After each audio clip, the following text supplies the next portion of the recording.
Good evening. Venerable Children was doing a webinar this afternoon for Jewel Hart Dharma Center in Cleveland, and so she asked me to fill in tonight. And so we're going to do exercise 12.1 on page, is it 224? 245. Yeah, 245, thank you. And so first of all, let's begin with our motivation.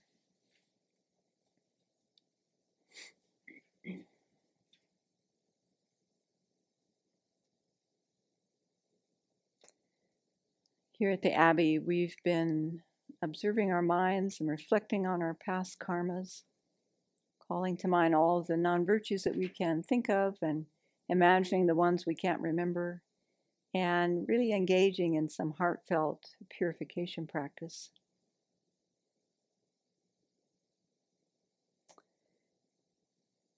And I don't know about your mind, but occasionally my mind will get caught on something, either a memory or something that's currently going on. And it's fascinating just to observe how tenacious the mind can grab onto an object and hold to it with inappropriate or distorted attention.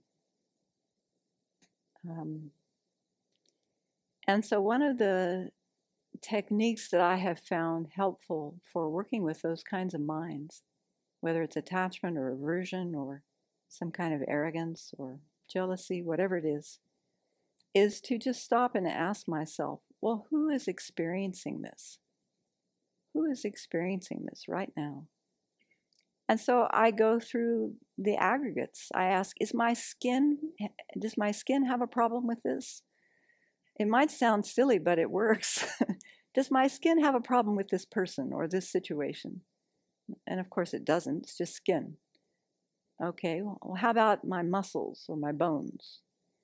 And again, it feels kind of silly asking the question, but it can be very effective. Well, my body, nothing in my body has a problem with this situation or this person. Not my heart, not my liver, not my intestines, although they may be affected. So then I start looking in my mind. Okay, well, which kind of mind is having a problem with this person or this situation? And so I go through the different primary consciousnesses. Is it the I consciousness that has a problem with this?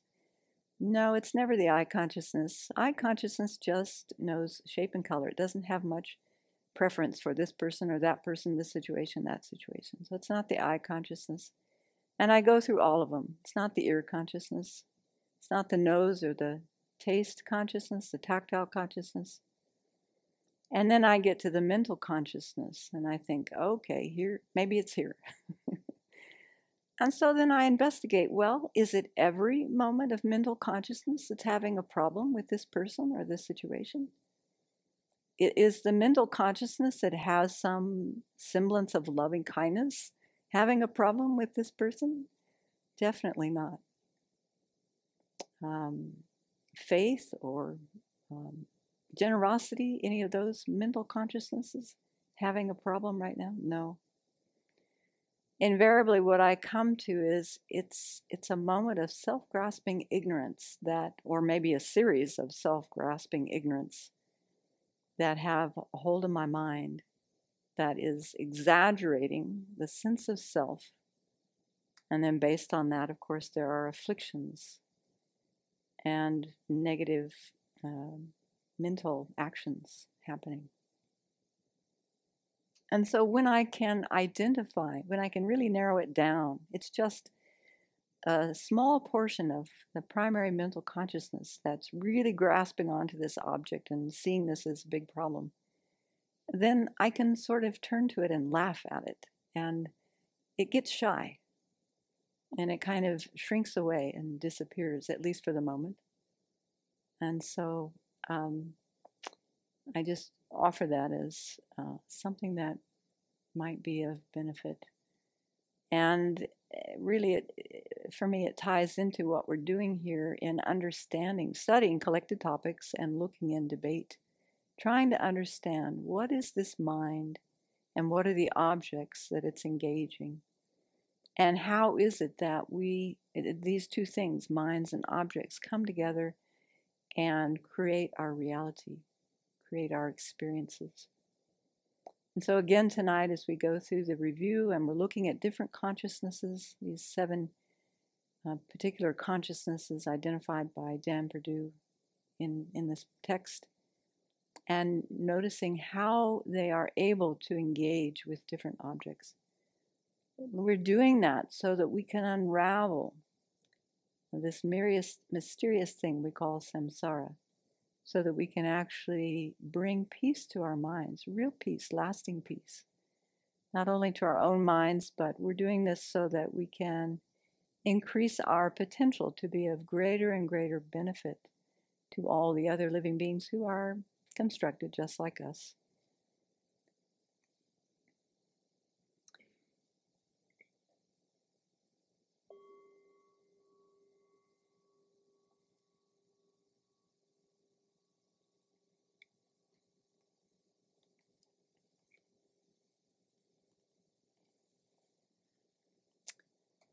Okay, so tonight, because this will be a very interactive session, and so I'm just going to ask you to scoot a little bit closer so that we can quickly pass the microphone. Is that okay?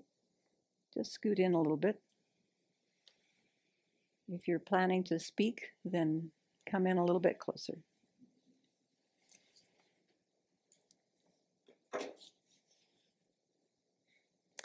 And this afternoon, I put together a chart of these 7 types of awareness. So here we are at the end of chapter 12. And now we're going to be tested on what we've learned. And tonight, when we go through these comparisons, this chapter was on consciousnesses in relation to what they perceive. And so as we go through the comparisons, then we can draw also on what we learned in chapter 11 on the paradigms for proving a comparison of phenomena, just to so that we understand, well, what are the reasons that we're basing our answers on? So when we compare 2 things, we're checking to see, is there something that's both of each of the items we're comparing? Is there something that is one but not the other but not the one? And then is there something that's neither? So, of course, some of these things we've been studying for a while, and we have some definitions. Let's see if we have definitions in our mind. So if you're relatively new to this, then you'll find a lot of these answers. Just look them up in the back in the index if you want to follow up later on. So the first one, sense consciousness and mental consciousness, how do those 2 compare? Mutually exclusive. Okay. And why are they mutually exclusive? Because they're phenomena that are diverse. And whatever is a sense consciousness is necessarily not a mental consciousness, because whatever is a sense consciousness is necessarily not a knower that is produced in dependence upon its own uncommon empowering condition, a mental sense power. But whatever is a mental sense consciousness necessarily is a knower that is produced in dependence upon its own uncommon empowering condition of mental sense power. Good. Excellent. Good way to answer. Okay. So she's drawing on the definitions there to prove her point. Okay. All right. The second one is, how do the 2 compare mental consciousness and conceptual consciousness? So one of the things that we've learned, one of the things that we've talked about, is that it's important to really understand each of the 2 things that we're comparing. So if we talk about a mental consciousness, what would be some of the instances, or some of the instances that would be included under mental consciousness? What would we find? Conceptual consciousnesses. What else? Mental direct perceivers. Yogic direct perceivers. Correctly assuming consciousness. Yep. Okay, so there's quite a few things that are included under mental consciousness. And then what's included under conceptual consciousness? Any thought consciousness. So any consciousness that's relying on a conceptual appearance to get at its appearing object, or its appearing object is a conceptual appearance. Okay, so then how do those two compare? Do you have clearer images in your mind if we talk about mental consciousness and what that includes? So it's mental consciousness is not only a conceptual consciousness, is it? Because it includes some non-conceptual consciousnesses like mental direct perceivers. Okay, so how do the two compare? 3 possibilities. Okay, Venerable Losang, go for it. There are 3 possibilities between mental consciousness and conceptual consciousness. So something that is both a mental consciousness and a conceptual consciousness is the subject of consciousness wondering about tomorrow's weather. And the subject of consciousness wondering about tomorrow's weather is a mental consciousness because of being a knower that is produced in dependence upon its own empowering, own uncommon empowering condition, a mental sense power. And it is a conceptual consciousness because of being a determinate knower that apprehends a sound generality and a meaning generality is suitable to be mixed. Or as you said, it relies upon a conceptual appearance to get at its object. Yeah. Okay. And then which way does the pervasion go? So whatever is a conceptual consciousness is necessarily a mental consciousness, but it is not the case that whatever is a mental consciousness is necessarily a conceptual consciousness. So an example of that would be the subject, a mental direct perceiver apprehending blue at the end of a continuum of a visual direct perceiver apprehending blue. Okay. So that one little brief half second or whatever. All right. And that is a mental consciousness because of being a knower that is produced upon a sense dependence, that a knower that is produced in dependence upon a sense power. Its own uncommon empowering condition. Yeah. Yep. And it's not a conceptual consciousness because? It's because it is it's not because it is a direct perceiver and is thus free from conceptuality. Good. Yeah, that's a nice way to answer it. Yeah. So there are a number of ways that he could have answered that, right? You could use the definition or the opposite of the definition of, you could use it's not a, it's not a conceptual consciousness because it doesn't fulfill the definition of a conceptual consciousness, or as you said, because it's a direct perceiver, which is necessarily free of conceptuality. Which makes it not fulfill the other definition. Yeah. And I found that you only have to show that it doesn't fulfill the definition is easy because sometimes a definition has many components, and if it doesn't fulfill even one of them, then there you are. Okay. Did you want something that is neither? Of course. The subject of visual direct perceiver apprehending clouds is not a mental consciousness because of not being produced in dependence upon a mental sense power. Okay. And it's not a conceptual consciousness because of being a direct perceiver and thus free from conceptuality. All right, very good. Yeah, good job. Okay. Now, we're going to put together the information that we just learned in these first 2 comparisons with this third one. So how do these 2 compare? A sense consciousness and a... Oh, no, that comes later. Okay, how do these 2 compare? A sense consciousness and a conceptual consciousness. I had even what you're supposed to say, and I totally spaced. They're mutually exclusive because a sense consciousness necessarily apprehends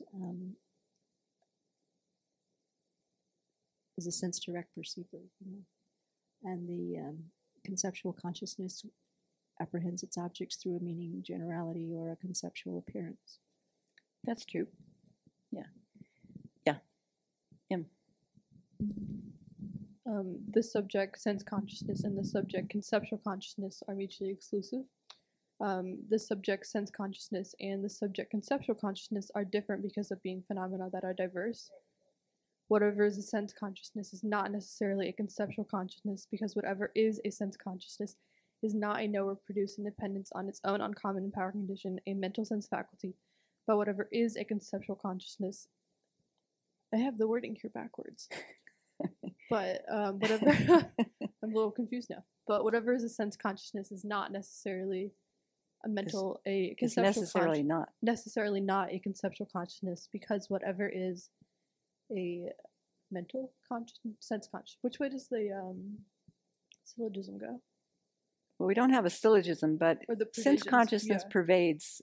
I mean, no, it doesn't pervade because they're mutually exclusive. Right. Yeah. Yeah, right. There we go. So, okay, if we look at number one, we were looking at a sense consciousness and a mental consciousness. And then in the second one, we were taking what we learned about mental consciousness and compared that to conceptual consciousness. And then we put the two together here, sense consciousness and conceptual consciousness. So because conceptual consciousness is a subset of mental consciousness, then hopefully that appears more quickly to the mind. If something is a subset of a larger category, then the same sort of relationship is going to ensue. Does that make sense? Okay. If we were drawing these, it might be easier. Is that? Okay. Let me know if you want me to write them on the board. Pictures are good. So anyway, that is the more formal way to answer it, the way Im did, but also the way you did it gets at it has all the components there that you need to know. Okay. So actually, if we go back to that answer that Im gave, phenomena that are diverse, actually that's true of every kind of comparison that we're looking at. So I'm not sure why it's particularly brought up when looking at mutually exclusive things, but and then we go on to say whatever is one is necessarily not the other, and whatever is the other is necessarily not the one. That way we know that they're mutually exclusive. They're not a subset.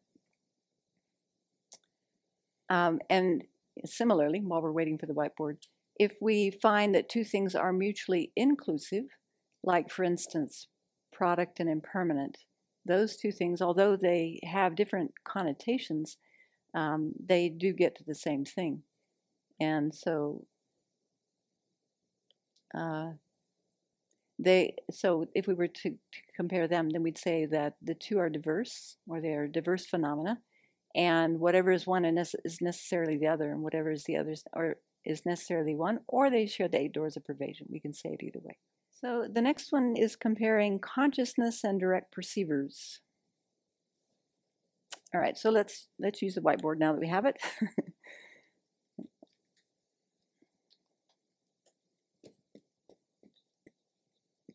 So consciousness is the big category, isn't it? It includes all types of minds. Consciousness and direct perceive. Thank you. Okay, so if I'm hoping that by now this would be pretty obvious to people, that if consciousness is the bigger category and all 7 types of these awarenesses, or all main minds and all mental factors are included within consciousness, that whatever we compared that with, it would be 3P. Consciousness would be this larger category, right? And then whatever we're comparing it with would be the smaller, it would be an instance, so it's a subset. So it's going to look like this kind of relationship. Okay, but if we were to talk about consciousness, let's say we didn't know about consciousness, and we just happened to read chapter 12 of Dan Perdue's book, and we thought, okay, well, consciousness must include various things. How can we break down consciousness? I just said a couple of them, but there are other ways, aren't there? Conceptual and non-conceptual. So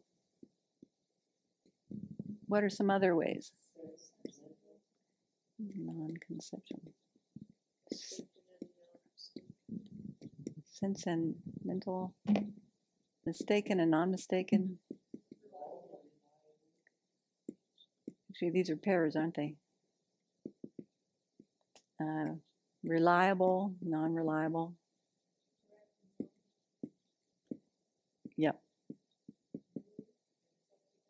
Yeah. Good.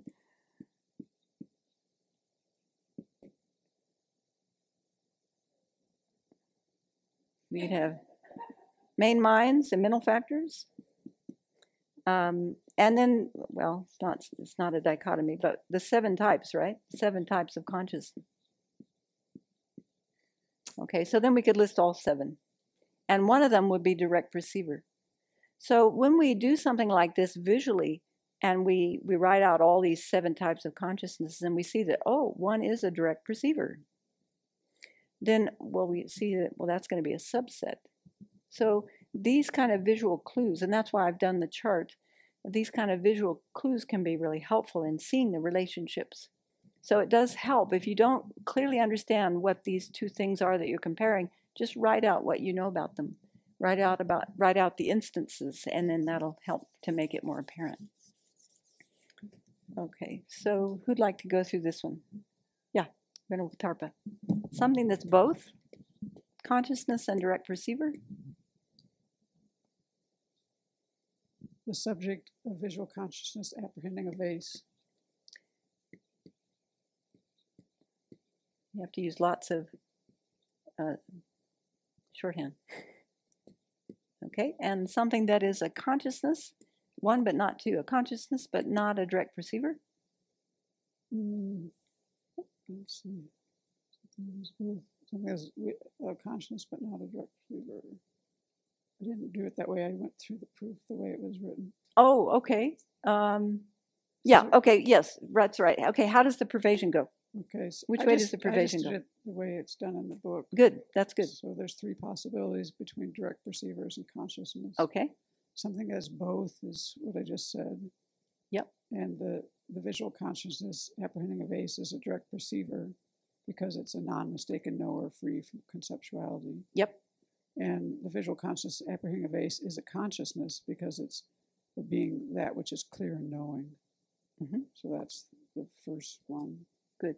And then whatever's a direct perceiver is necessarily a consciousness. But whatever is a consciousness is not necessarily a direct perceiver. And the example is the subject of conceptual consciousness thinking about a vase. It's a consciousness, but it's not a direct perceiver. Okay. Thinking a vase. Good. So the conceptual consciousness thinking about a vase is a consciousness because it's something that's clear and knowing. Mm-hmm. And the conceptual consciousness thinking about a vase is not a direct perceiver because it's not free from conceptuality. Mm-hmm. It's also mistaken in that it's relying on a conceptual appearance. Yeah, so that gets both aspects of the definition of a direct perceiver. Okay. And the third part is something that's neither a direct perceiver nor a consciousness is the subject, an eye sense power or sense faculty. Okay. Go ahead. So the eye sense faculty is not a direct perceiver because it's not a knower. Mm-hmm. And it's not a consciousness because it's a form. Mm-hmm. Okay. And they're different groups. I mean, you could say, I don't agree, but then you're going to get into trouble because they're forms and because impermanent phenomena, the way we divide it, forms, consciousness.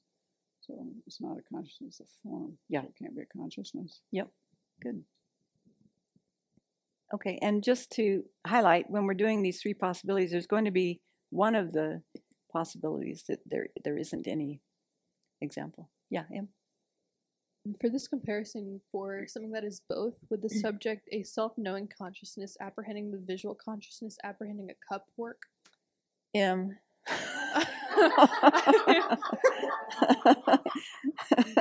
What? You have too much spare time on your hands.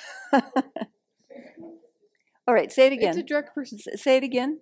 A self-knowing. Go ahead. A self-knowing consciousness apprehending the visual consciousness apprehending a cup or a vase in this case. Well, a self-knower is a direct perceiver, for isn't the it? both category, yeah. Yeah. So it fits the definition of a direct perceiver, and everything that's a direct perceiver is a consciousness. So it would any direct perceiver is going to be a consciousness. Yeah. Okay. We just haven't talked about self-knowers. That's why I was giving you a hard Yeah. time. And it's like the subject of self-knowing consciousness, apprehending of the visual consciousness, apprehending of vase, is the direct perceiver because it's the non-mistaken knower free from conceptuality. That's the definition Okay. of a direct perceiver. Thank you. Good. Yes. On self-knowers, we haven't Are we talked on about it much, self-knowers? so we might not know, but I can't remember this. If a self-knower was, well, they're all direct perceivers, so it wouldn't know a conceptual consciousness. No, it would still know a But it would be a conceptual direct perceiver. consciousness. A direct perceiver Yeah. knowing a conceptual consciousness. Okay. Yeah, it's knowing the mental consciousness directly, Whatever's wrong. non-dually, actually. Yeah. So That's strange. it knows all. Yeah, it Yeah, is. okay. It's strange and it's not correct. So Yeah. that's why Venerable doesn't teach it. Yeah.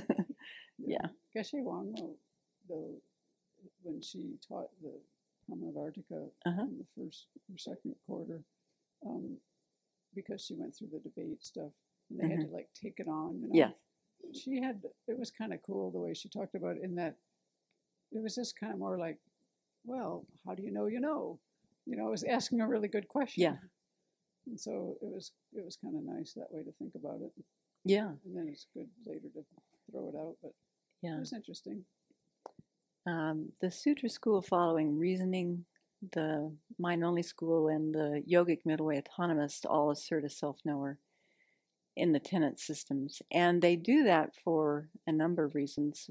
Primarily with the lower schools, it's because they say for something to be an existent, it has to be known by a consciousness, right? It has to be known by a direct perceiver. Hello.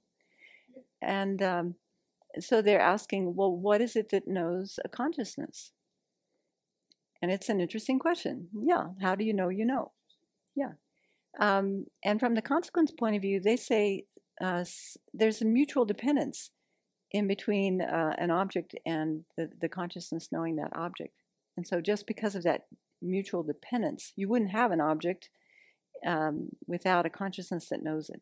And you wouldn't have a consciousness knowing an object if the object didn't exist. So they mutually support each other to be existent. Because things truly exist, they can have the substantially existent thing over here and the consciousness over there, so they need something to bridge it. But because in the Prasangika, that doesn't work anyway. They need to have these things in relationship with each other. Yeah. Like what you said, it couldn't be.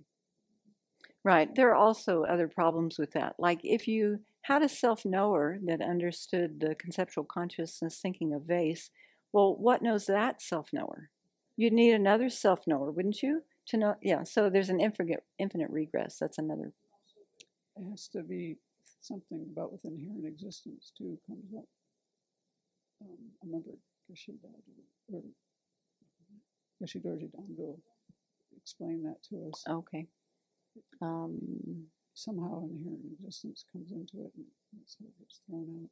I don't remember. Well, I don't know. I can't think of what you're thinking of now. But another difficulty that comes up is that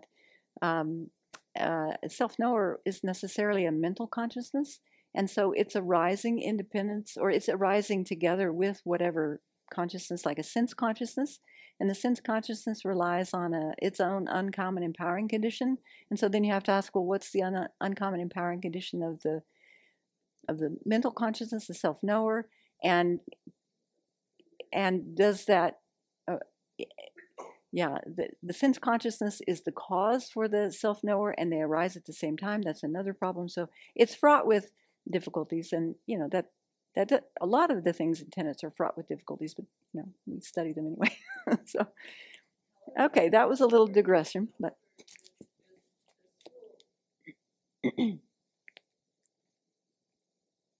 Em is speaking from the school that the debate system is Right. written in. Sutra school following reasoning does assert self-knowers.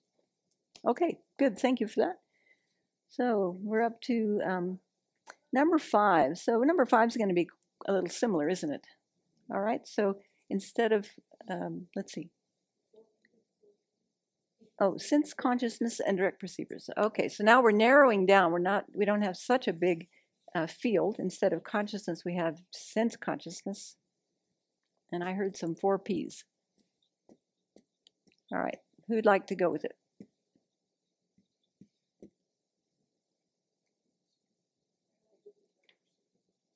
Okay. All right, Venerable Tarpa, go ahead. And the homework from the previous time. Okay, so you're saying there's 4 possibilities. When we say 4P, that means 4 possibilities. Okay. That means all 4 of these will have an answer to them, or have a subject, Okay. an instance. So there are 4 possibilities. Yeah, with or without a neither. With something that is neither. Okay. And this is between direct perceivers and sense consciousnesses. Mm-hmm. So something that's both a direct perceiver and a sense consciousness is a subject, an eye consciousness seeing the Statue of Liberty in the New York Harbor. Okay. Okay. So the eye consciousness seeing the Statue of Liberty in the New York Harbor is a direct perceiver because it's a non-mistaken knower that's free from conceptuality. Mm-hmm. And it is a sense consciousness because it's an awareness which arises in dependence on its own uncommon empowering condition.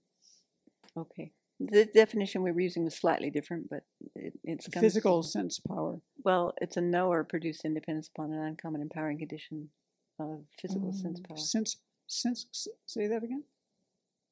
Sense consciousness, we didn't have a definition in the book, so I got it from Jeffrey. Okay. I made up one, and then I thought there didn't was a find definition. I couldn't find it anyway. So I took it from. Okay. Yeah, you said Jeffrey's. awareness, knower. Those are which arises synonymous. in dependence upon its own uncommon empowering condition of physical sense power. Okay. Good. Huh? Well, I first used debate book to find this. I mean, not debate, but our textbook to find it, and I didn't actually find the definition. But what I did everybody find look. Is that can you find what page? Oh, it's in the back. Page 49. 481. 481. In the definitions we have. Sense consciousness, a knower that is produced independent upon its own uncommon empowering condition of physical sense power. Now, the point that M was bringing up is that we could have included, because we're talking about a visual consciousness, then we could even use the definition of a visual consciousness, but actually we're just trying to prove it's a sense consciousness. So that's not necessary to include the part about its observed object condition, a form. Visual form, thank you. Yes, she's that good. would be too narrow. I mean, you couldn't use that. What's that? You couldn't use that. I don't think, because you wouldn't be proving a sense consciousness, then you'd be proving an eye consciousness. Well, but an eye consciousness is a sense consciousness. Right, so. but that's... Okay, I take your point. I tried to do that at first, and I thought that won't work. Yeah. Because what do you do with the other ones then? Now you've left out the other sense consciousnesses if you narrow it down by proving it that way. To say that this is a sense consciousness because it's an eye consciousness? Because it's a visual That's essentially what you're consciousness saying. produced independence upon its own uncommon empowering condition, a eye sense power. Or what were we using?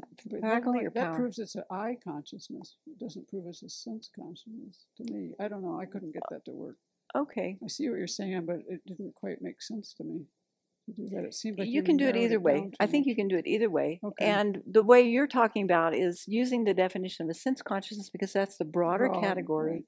And then you understand more about that category. Right. Yeah, good. Okay. Okay. And then something that's a sense consciousness but not a direct perceiver. If you look at actually, your chart, I'm doing the this will second help. one. So one that is a direct perceiver but not a sense consciousness. Okay, we can start there. Is a yogic direct perceiver of subtle impermanence. Okay. So the subject, a yogic direct perceiver of subtle impermanence, is a direct perceiver, but not a sense consciousness. It's a direct perceiver because it's a non-mistaken knower that's free from conceptuality. Mm-hmm. But it's not a sense consciousness because it's a mental consciousness. Mm-hmm. You can be that succinct. Yep. It's not a sense consciousness because it's a mental consciousness. Mm-hmm. Yep. And then the third, something that's a sense consciousness but not a direct perceiver, is a visual consciousness, seeing two moons when looking at the Earth's moon. Okay. So an erroneous visual consciousness, seeing two moons.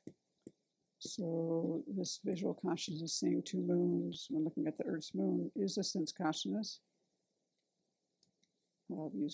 Because it's an awareness that arises and depends on its own uncommon empowering condition of physical sense power. Mm-hmm. And it's not a direct perceiver because of being mistaken. Mm-hmm. Because direct perceivers aren't mistaken. Yes. And something that is neither is a dream consciousness.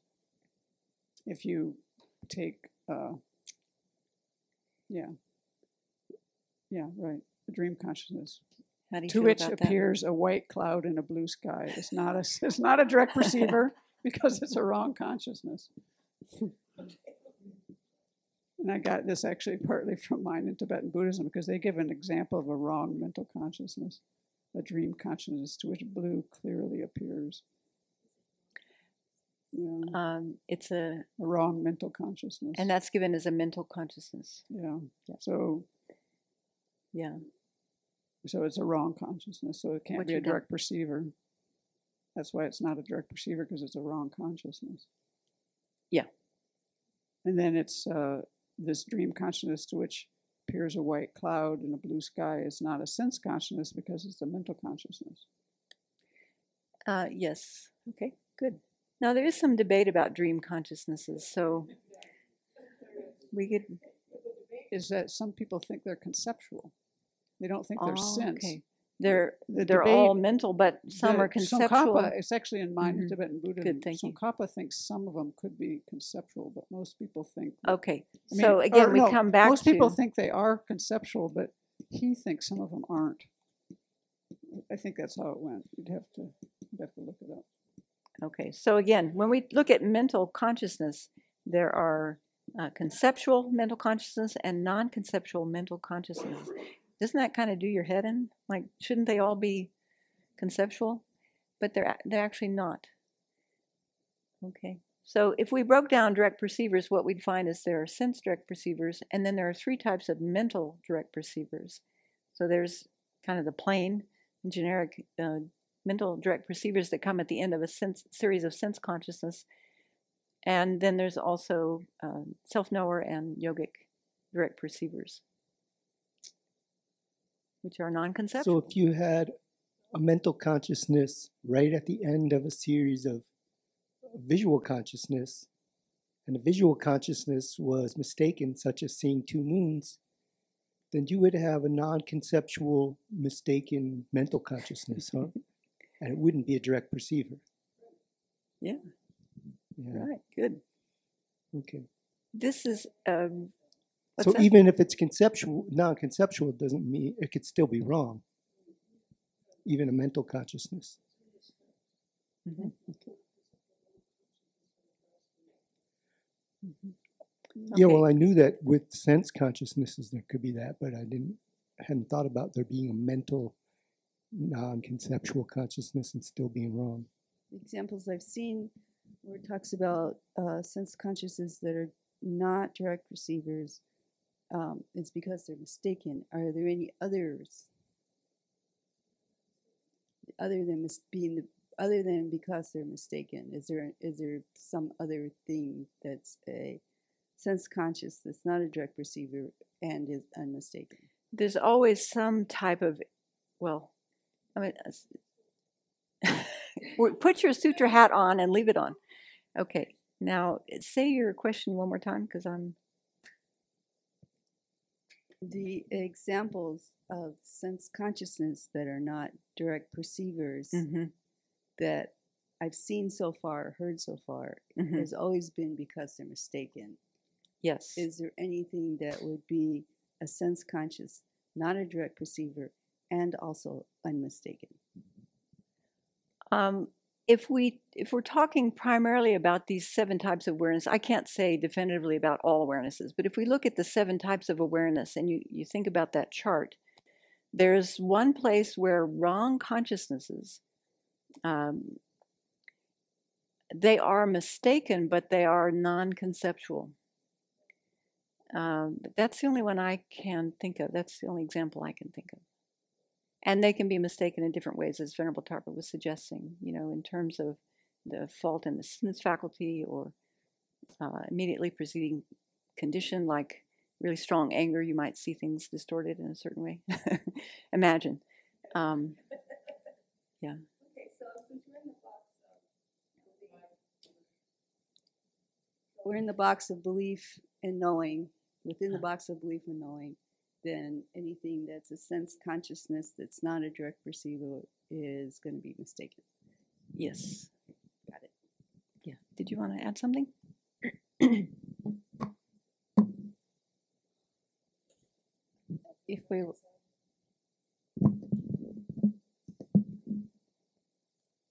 If we were looking at the presentation of the full seven, then you'd have subsequent cognizers of sense consciousnesses. That would be not mistaken as well. So you'd have direct and subsequent. Yeah. Yeah, and awarenesses to which an object appears but is not ascertained. There's sense consciousness there too. But they're direct perceivers. Yeah. Yeah. M.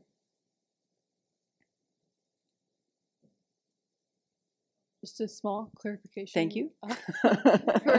For up on the board where it says 2 but not 1, yogic direct perception of subtle impermanence.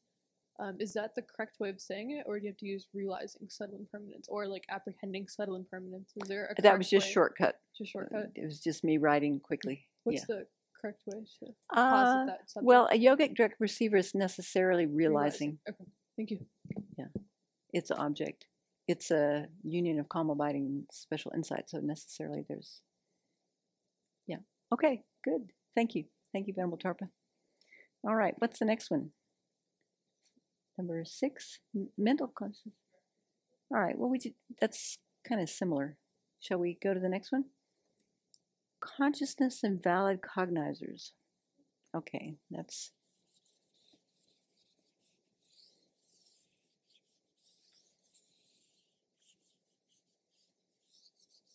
Valid, what's the other term Venerable uses?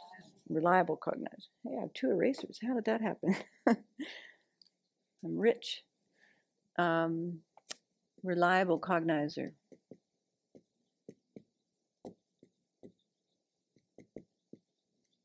Okay, so who'd like to have a go at this? Someone who hasn't done one yet? All right.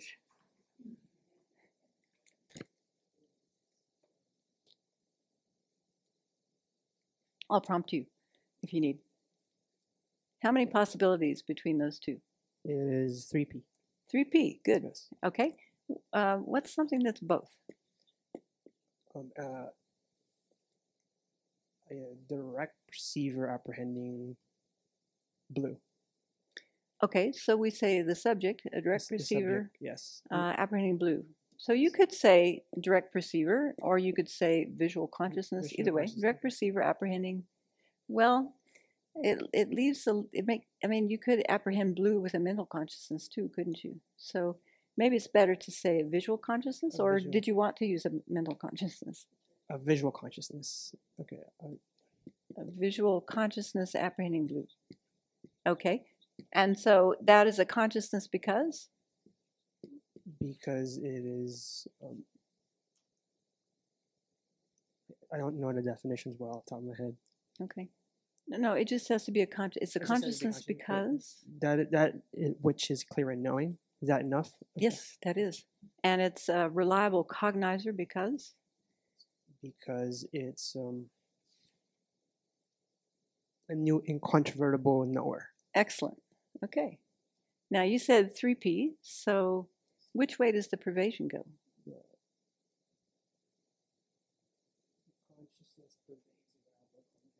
Yes, the consciousness is the larger category. Yes. It pervades reliable cognizer. So what we say is whatever is a reliable cognizer is necessarily a consciousness, but whatever is a consciousness is not necessarily a reliable cognizer. and then you give an instance of something that is consciousness that's not a reliable cognizer.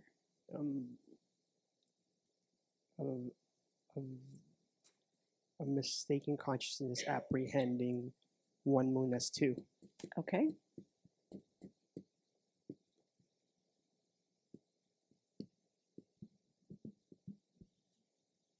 All right. So that mistaken consciousness apprehending one moon as two is a consciousness because that is it's not clear in knowing. But well, actually it is. It It's is? erroneous, but it's still clear in Okay. knowing. It clearly knows two moons. Okay. Isn't that From funny? that aspect, okay. Yeah. Gotcha. Okay. And that mistaken consciousness apprehending one moon as two is not a reliable cognizer because it is not a new incontrovertible knower. yeah, it's not a new incontrovertible knower. Or you could say because it's a mistaken consciousness. Well, yeah, because it's a mistaken consciousness, or because it's a wrong consciousness. Yeah. The difference between a mistaken consciousness and a wrong consciousness is that no. We'll come to that. Okay. Now, is there anything that is a reliable cognizer that's not a consciousness? No. There isn't anything. Okay. And then can you think of something that is neither a consciousness nor a reliable cognizer? No. It's neither a consciousness or form. I love it. Good. You can just see the new neural pathway getting connected. Good job. You haven't been following these teachings, so that's really excellent. Okay. Yes.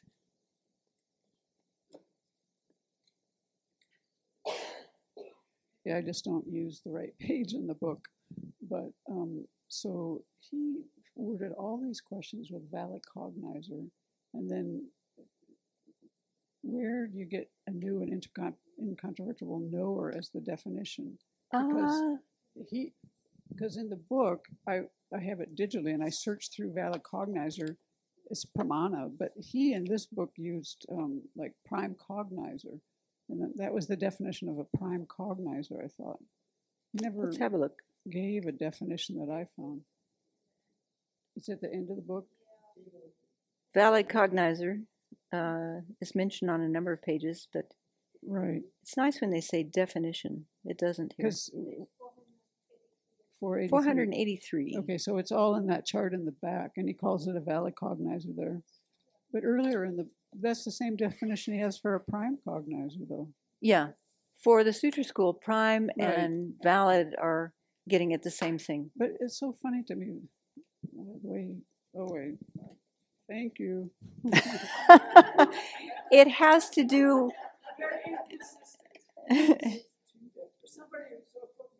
Mhm. Yeah. Each term should have its own unique definition. Should. Yeah. Okay. Yeah. So in regard to valid cognizers, the second definition Purdue posits is a knower that is incontrovertible with regard to its main object. But I thought the Sutra school made a big deal about things being new. And new is not included necessarily in that definition. Yeah, it is interesting. They do make a big deal about something being new. I don't fully understand that yet. Has anybody heard a reason why that's the case? So it is interesting that he's left it out of that. And is that a second definition for a reliable cognizer? Yes, there's two definitions. Read it again, please. So the first definition is a new incontrovertible knower. Yeah, or a new non-deceptive knower, Yes, as Venerable and translates. The second definition is a knower that is incontrovertible with regard to its main object. Yeah, so that would include subsequent cognizers, wouldn't it? Yeah. Use your microphone. Well, hopefully this is all presented from the Sutra school following reasoning point of view. But, we found some errors before, so somebody please write this down and I'll add it to my list of things that don't add up. Okay? And we can't debate Dan Perdue because he's not here anymore, but we can certainly write to the authors or the publishers. Okay. Good job, Sam. Thank you very much. Okay, what's the next one?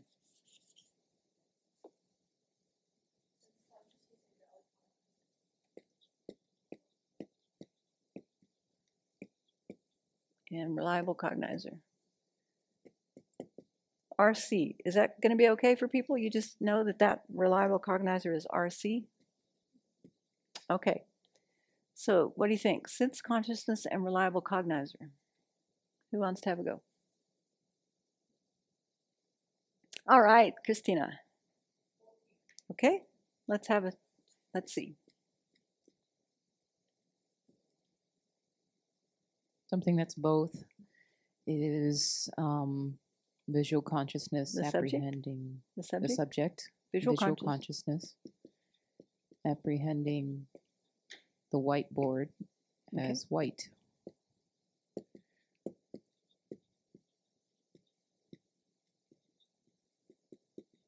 Okay.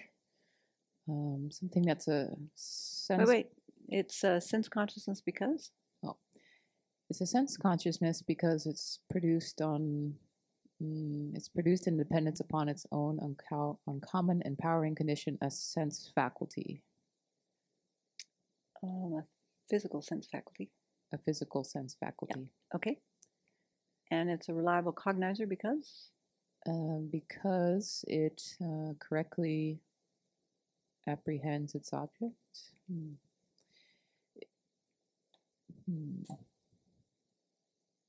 Did we just go over this definition? We did. Reliable cognizer, new It's incontrovertible new knower. incontrovertible knower. You know, this is just coming to my mind now. I wonder, you know, to be 100% correct, I wonder if you'd have to say visual consciousness newly apprehending whiteboard. Because visual consciousness apprehending whiteboard could be first moment, second moment, third moment. So I don't know. Let's just put it in brackets for now. I'll follow up on that. I've never heard it said that way. I've heard examples. Thank you. Yeah, first moment. That's how we do it. Okay, first moment. Okay. Yeah, that's how it is in the lower text. It comes back to me now. Okay. And what's something that is this? Let's see. What's something that is sense consciousness but not a reliable cognizer? The subject, tactile consciousness, apprehending sandpaper as smooth. Okay, that person is confused, but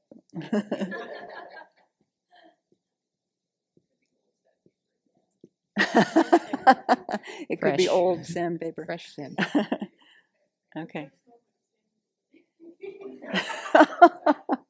Okay, so it's a sense consciousness because? It's produced in dependence upon its own uncommon empowering condition of physical sense faculty. Good. And it's not a reliable cognizer because? It is a controvertible knower. It's mistaken. It's mistaken. It's also wrong, isn't it? It's a wrong consciousness. It's a wrong consciousness. Yeah. Okay. And then what's something that's a reliable cognizer that's not a sense consciousness? An inferential cognition of the selflessness of persons. Okay. Realizing the selflessness of persons. Realizing. Yeah, we have to do the first moment.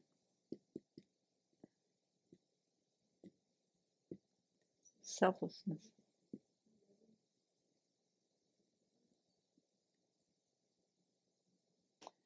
Well, if we, yeah, that's true. Yeah, it's implied, but just to be super clear, we can add first moment of inferential cognition. Because there is a second moment. You could say there is a second moment of an inferential cognition. It's a subsequent cognition, but it is the second moment of that inferential cognition. Well, it's no longer an inferential cognition, is it? Because it's not relying on a sign. But it is the second moment of that continuum of mental consciousness. Yeah. Okay, so yeah, it's a little bit redundant when we're talking about. Okay. Yep. So it's a reliable cognizer because it's a new incontrovertible knower. And it's not a sense consciousness because it is a mental consciousness. Good. Yeah, I'm glad you went outside the box and went over to the inferential cognition. Good job. And something that's neither? A dream consciousness. Okay. Yeah. A dream consciousness is not a sense consciousness because? It is a mental consciousness. And it's not a reliable cognizer because? It is a wrong consciousness. Good. Excellent. Okay. Any questions about that? Yes.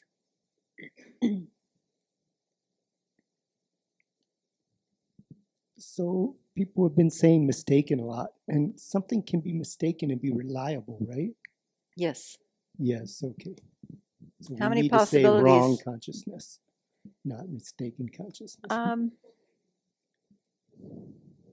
Well, yeah, I think you can say it's mistaken with regard to its appearing object and also mistaken with regard to its engaged object. However, that makes it a wrong consciousness. That makes it a wrong consciousness. So, yeah. Otherwise, every consciousness of an ordinary being is going to be mistaken, right? From the middle way consequence point of view. Oh, but not from the... No, put your sutra hat back on. Okay. Okay. Yes. Yes, dream consciousness, because it appears as if in the dream, the dream elephant or the dream whatever, dream ice cream seems real and it's not real. So it's a wrong consciousness. Wrong consciousnesses or mistaken consciousnesses? They're wrong consciousnesses. They're wrong consciousnesses? They're wrong. They are wrongly engaging their object. In the dream, mostly in our dreams, we think that is a real whatever, tiger, dragon, teacher, whatever you're dreaming of. Yeah. If you're lucid dreaming and you know that you're Well, I don't know about lucid dreaming, okay? We're just talking about normal dreams. Yeah. You find that answer and you come back and tell us, okay? All right, we're whipping right through these.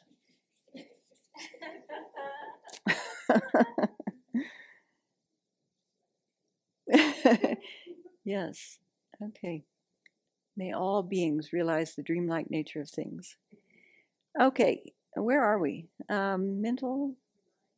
How about number 10? Number 9 is just like number 8. Okay, number 10, direct perceivers and wrong consciousnesses.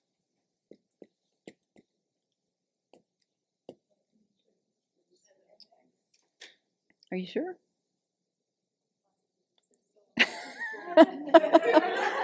Okay. Give her a microphone. She's going to... On page 241. 241. What does it say on page 241? You're not supposed to be cheating. Okay. Okay. All right. So a direct perceiver and a wrong consciousness are mutually exclusive because?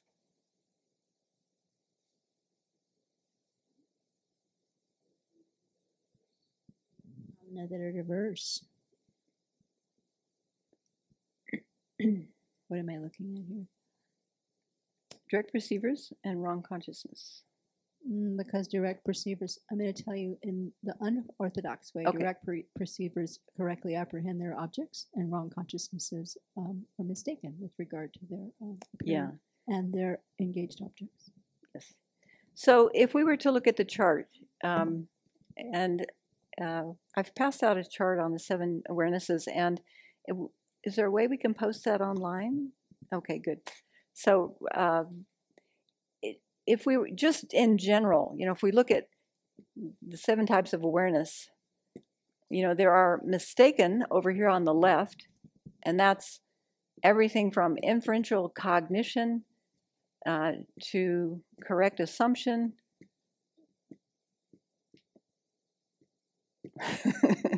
to doubt and wrong consciousness. All of these are mistaken. Okay, this one goes a little bit like this. Okay. All of these are mistaken because they get at their object through the medium of a generic image, a conceptual appearance. So for the Sutra school, that necessarily makes them mistaken with regard to that appearing object, how it appears. They could be correct in what they're understanding about the object, like the inferential cognition. But direct perceivers are over here, aren't they? Direct perceivers are non-conceptual, and they're non-mistaken, and so never the two shall meet, right? They're on opposite sides of a chart. Okay, so watch for that coming attraction. All right, what's the next one?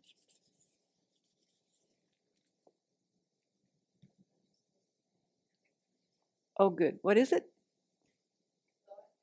Thought consciousness.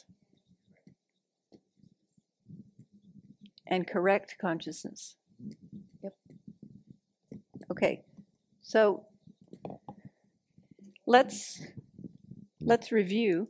What is a thought consciousness? What's included? Conceptual consciousnesses. Anything else under thought consciousness? No, it's just conceptual consciousnesses. And what about correct consciousness? What is that synonymous with, or what is that pointing to? What does that mean? Reliable. It's synonymous with reliable, isn't it? And we know there are two types. How many types of reliable consciousnesses? Inferential, and direct perceiver. Actually, yeah, to be really correct, we'd have to say direct reliable perceiver. But anyway, since we're not talking about subsequent consciousnesses, that's what we have. Okay, so how many possibilities?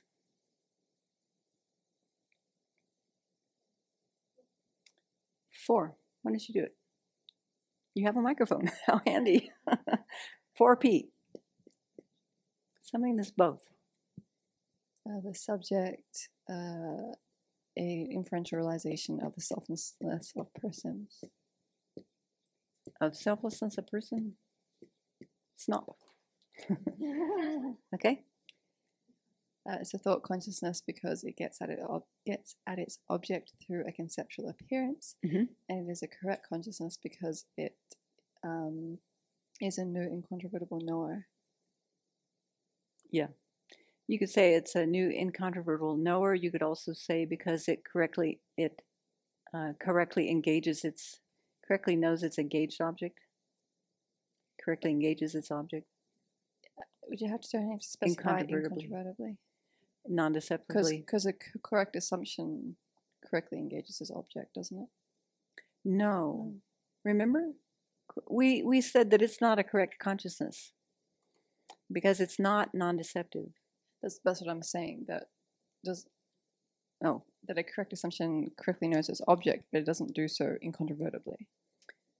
So you have to specify with correct consciousness that it does so incontrovertibly.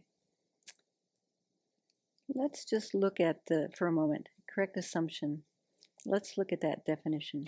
It does say correct in the title, doesn't it? So it's correctly assuming, but here correct has a particular meaning. Maybe that was the point you were making. I'm sorry, I'm not following you too closely. Is that the point you were making? Yeah, I was just saying that although it says it's a correctly reason assuming consciousness, it's not a correct consciousness. Yes. Right. Okay, Yeah. I'm with you. Yeah. It's not a correct consciousness because it's not non-deceptive. Yeah. Because it's still deceptive. Yeah. That mind is a belief. It's not a knowledge consciousness. Yeah. Okay. Good. Keep going. So something that is a thought consciousness but not a correct consciousness would be the correct assumption of selflessness of persons.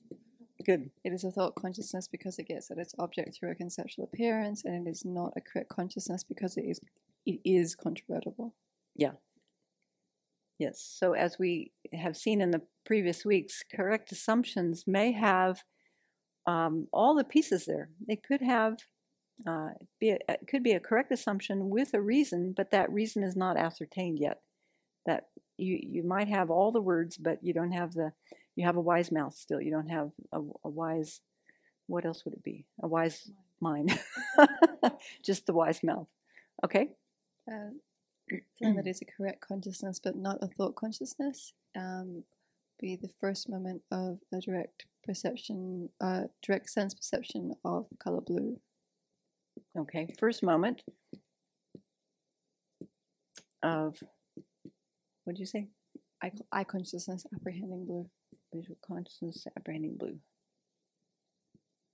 Okay, go ahead. It is a correct consciousness because it is a known incontrovertible knower, and it's not a thought consciousness because it is a sense consciousness. Mm-hmm. Something that is neither a thought consciousness nor a correct consciousness would be a visual consciousness apprehending 1 minus 2. Mm-hmm. It's not a thought consciousness because it's a sense consciousness, and it's not a correct consciousness because it's a wrong consciousness. Good. Okay.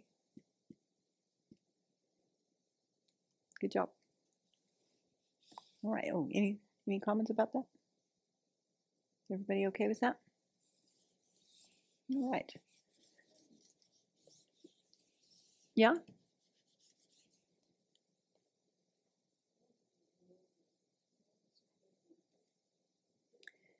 Yes, there was some back and forth about this, and originally I thought that correct assumption could be included in as a correct consciousness, but if you go back to, what page was it? 225. 225 is mostly about mistaken consciousnesses, but underneath that second definition, it says, it's talking about wrong consciousness. It says, this means that a wrong thought consciousness is wrong about what it is trying to get at. You see where I am on 225? If a thought is not wrong about what it is trying to get at, we may call it correct, right, accurate, factually concordant, and even a true consciousness. For a correct thought consciousness is able to realize validly and incontrovertibly its object of engagement, the actual object it's getting at. So we don't have a definition for correct consciousness, but we have a description here in the text. Number 12. All right, now we're getting into some longer descriptors. A consciousness mistaken with regard to their appearing objects and thoughts.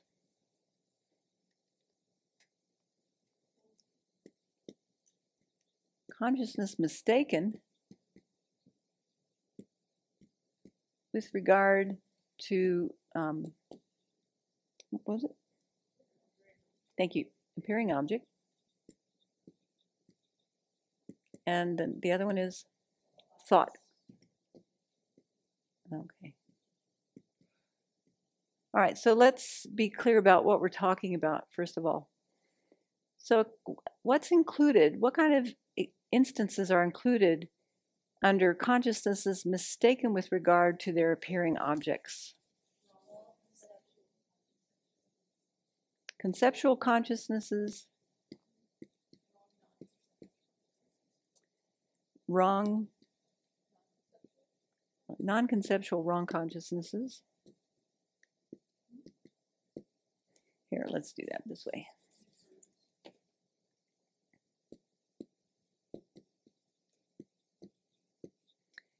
Inference, which is the conceptual consciousness.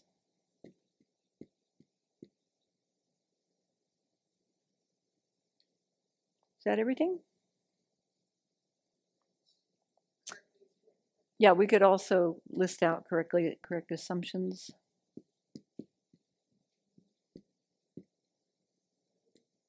Doubt, we can add doubt. Okay, and what's included under thoughts? So under conceptual consciousnesses, we could also go through all the conceptual consciousnesses again, couldn't we? Like inferential cognition. It's interesting to think about that as a thought, huh? A thought, but it's a conceptual consciousness, so it is a thought. You're thinking about the object. Yeah.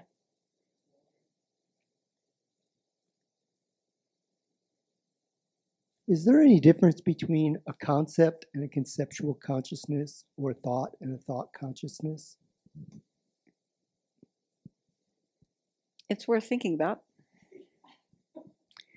Yeah. It's a thought, yeah. It's a thought.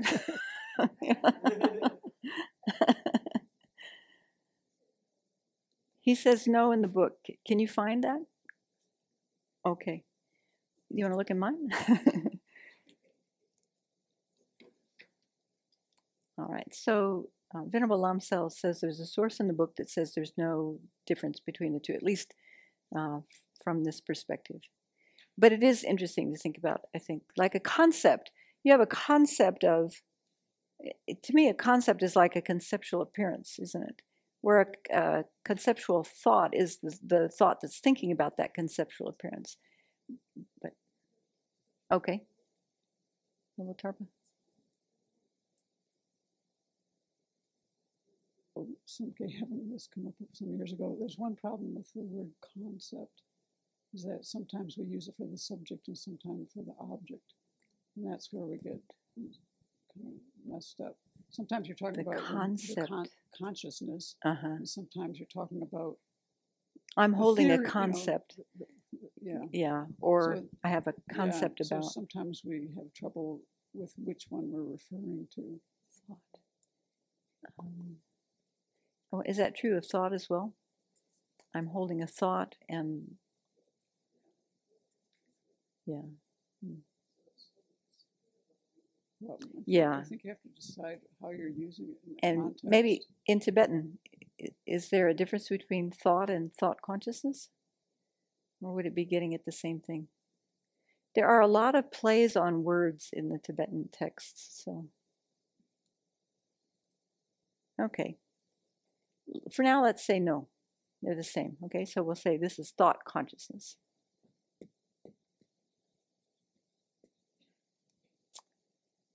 Okay, so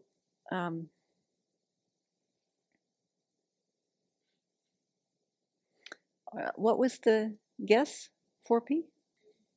3P? 3P was something that is neither. Okay, you want to do it, Em? All right.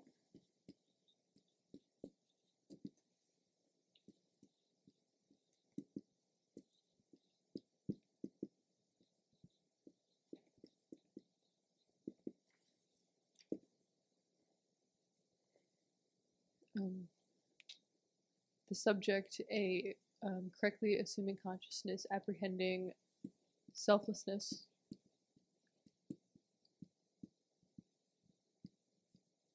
Is both a consciousness mistaken with regard to its appearing object and a thought consciousness. Mm-hmm. Yes. The subject, a correctly assuming consciousness, apprehending selflessness, is a consciousness mistaken with regard to its appearing object, because it is getting at its object through conceptual appearance. And the subject, a correctly assuming consciousness, apprehending selflessness, is a thought consciousness because it is getting at its object through conceptual appearance. Mm-hmm. Okay. And the subject, a visual consciousness, apprehending one moon is two, mm-hmm.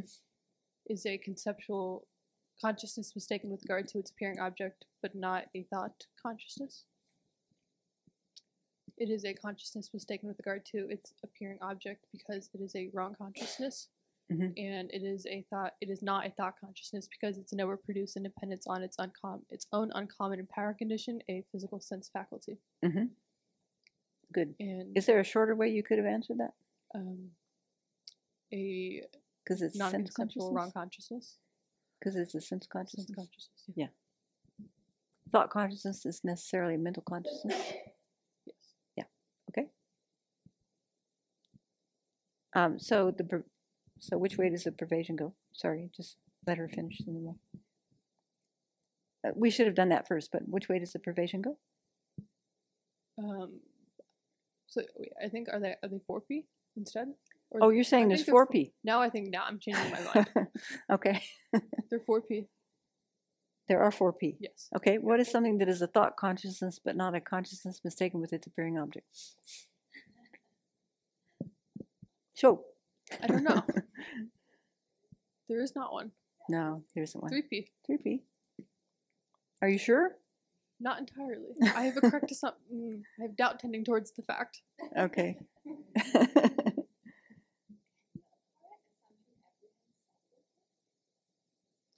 Well, I have one. what if No, I you don't, but somebody else had does.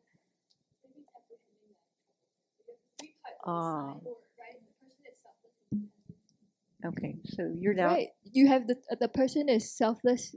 What would the syllogism be? The person is selfless because it is dependent on parts. Okay, something like right. Because It's produced by Yeah. is a product of causes. But you haven't realized all three parts of the syllogism, right? So you would not apprehend selflessness. No, would you? Oh, okay. okay, so what would you say there? Perceive, or what word? I don't know. Thinking about? Believing in the in? selflessness of persons. Okay, yeah, I take your point. Yeah, so- Apprehend does not mean realize, Okay. as far as I understand. Apprehend, right? Apprehend just means you're engaging an object. Yeah. So just referring to the definition, when we're talking about correctly assuming consciousness, it doesn't know which superimpositions have been eliminated. So it doesn't know which one of those reasons work.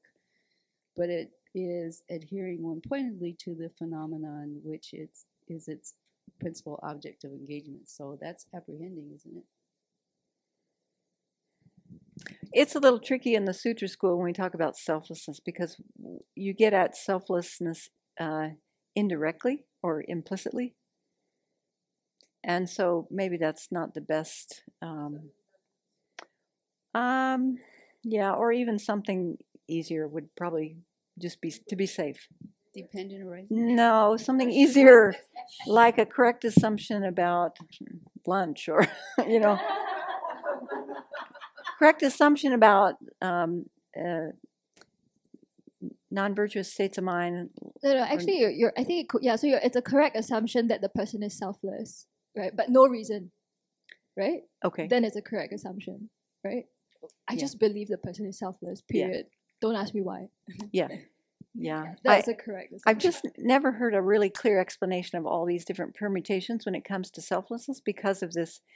In the Sutra school, following reasoning, they say that to realize a direct perceiver, which a yogic direct perceiver is, and that's what you use to realize selflessness, that has to engage an impermanent object. And so selflessness is permanent, and so it's engaging the aggregates devoid of a self, whatever that means. Well, it's engaging the aggregates devoid of a self explicitly, and implicitly it's realizing selflessness. Yeah.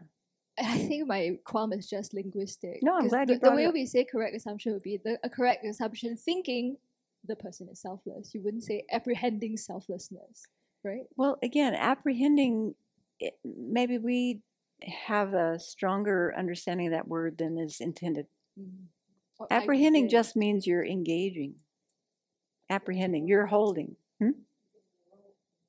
Yeah, there we go. Okay. Like Yeah, even that's true. visual consciousness apprehending one moon is two. Or, yeah, one moon is two. Okay. You're apprehending that. Then do you need to be more specific, like the selflessness of the cup, right? Or a correct assumption? Well, it wouldn't be or cup, just would it? It wouldn't be cup, not in this school. Right. It'd be selflessness of here, person. yeah. Yeah. But selflessness and selflessness of person are synonymous for the school. So we can just say selflessness. Yeah. All these little details. Yeah. So there's 3 P with this one. So we could find something that's neither like a yogic direct perceiver, implicitly realizing selflessness of person. Yeah, because it includes non-conceptual wrong consciousnesses as well as thought consciousnesses. We didn't write that. Oh yeah, non-conceptual wrong consciousness. So this is the outlier. This is the difference between these two things. Thought consciousness does not include non-conceptual. So, okay. Next. Oh, I should have left that because I think the next one also has. Also on page 217. Yeah, thank you. It says 217? we take thought consciousness to mean the same thing as conceptual consciousness, all thought, all thinking consciousness.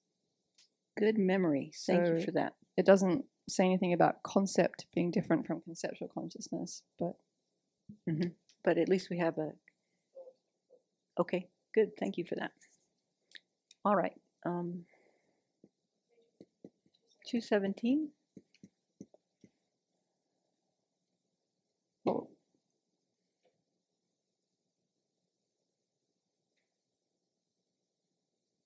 Okay, number 13. Consciousness is mistaken with regard to their appearing objects.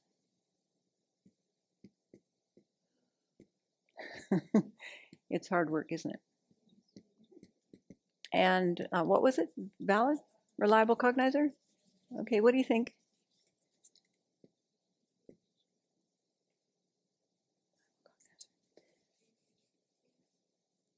I hear a 3P, I hear a 4P. All right, let's go through, and consciousness mistaken with regard to their appearing objects include conceptual consciousnesses. What else? Non-conceptual wrong consciousnesses. Okay, but if we were to go a little further with this conceptual consciousnesses, we'd have inferential cognition, wouldn't we? As well as all the others, the other three. Or let's see, doubt and then wrong consciousness. Okay, and then if we talk about reliable cognizers, what do we find over here?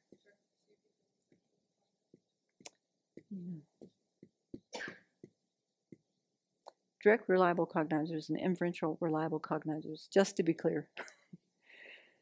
Okay, so looks like it might. Let's test it. Okay, Tanya, what's something that's both?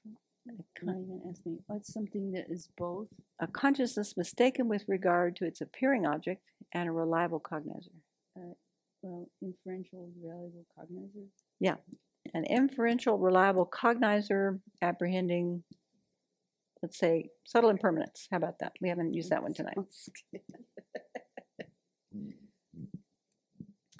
Okay, and then something that is a consciousness mistaken with regard to its appearing object but not a reliable cognizer.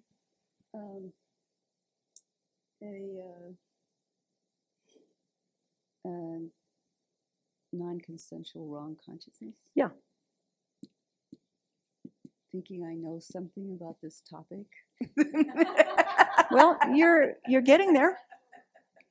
It's a consciousness mistaken with regard to its appearing object because it's wrongly engaging its appearing object, like 1 moon is 2, something like that. And it's not a reliable cognizer because it's a wrong consciousness. Yeah. Okay. And then something that's a reliable cognizer that's not a consciousness mistaken with regard to its appearing object. Good. Direct reliable cognizer. Okay, and it is a reliable cognizer because it's a direct reliable cognizer. It's new incontrovertible knower, new non-deceptive knower. And it's not a consciousness mistaken with regard to its appearing object because it's correct with regard to its appearing object.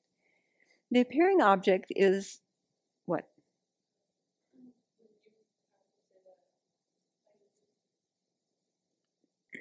Said it's not mistaken with regard to its appearing object? No, a direct reliable cognizer? No, but there's reliable cognizers that are mistaken with regard to their appearing object. So does that... Oh, I see. Uh-huh. So it would have to be get the non-mistaken knower free. The direct reliable cognizer is a reliable cognizer because it is a new non-deceptive knower. It's not a consciousness mistaken with regard to its appearing object because it is correct in regard to its appearing object. Is that okay? All right. And then we could come up with something that's neither. So, the microphone. Something form. Yeah, form anything. Okay. So I hope this was helpful to go through it like this. Sometimes it can feel a little bit tedious, but actually it gets our minds going in the right direction. It causes us to review the definitions and to think about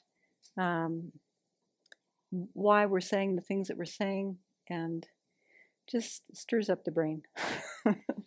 Okay, so we'll finish there.